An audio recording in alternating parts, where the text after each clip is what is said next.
மாதத்தில் கபிரியேல் என்னும் வானதூதரை கடவுள் கலிலேயாவில் உள்ள நாசரேத்து என்னும் ஊரிலிருந்த ஒரு கன்னியிடம் அனுப்பினார். அவர் தாவீது குடும்பத்தினராகிய யோசேப்பு என்னும் பெயருடைய ஒருவருக்கு மண ஒப்பந்தமானவர். அவர் பெயர் மரியா. வானதூதர் மரியாவுக்கு தோன்றி, அருள் மிக பெற்றவரே வாழ்க, ஆண்டவர் உம்மோடு இருக்கிறார் என்றார். இவ்வார்த்தைகளை கேட்டு அவர் கலங்கி, இந்த வாழ்த்து எத்தகையதோ என்று எண்ணிக்கொண்டிருந்தார். வானதூதர் அவரை பார்த்து, மரியா, அஞ்ச வேண்டாம், கடவுளின் அருளை கண்டடைந்துள்ளீர். இதோ கருவுற்று ஒரு மகனை பெறுவீர்.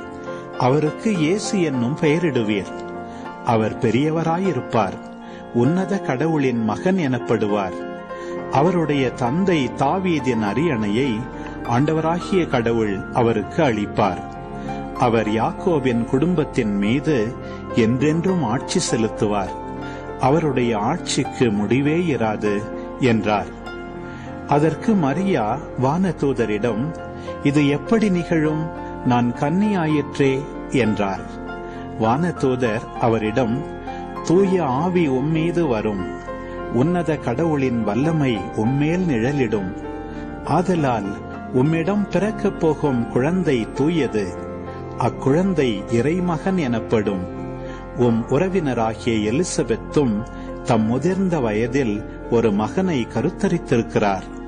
கருவுற இயலாதவர் என்று சொல்லப்பட்ட அவருக்கு இது 6ஆம் மாதம். ஏனெனில் கடவுளால் இயலாதது ஒன்றுமில்லை என்றார்.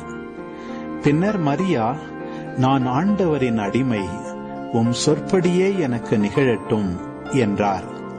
அப்பொழுது வானதூதர் அவரை விட்டு அகன்றார்.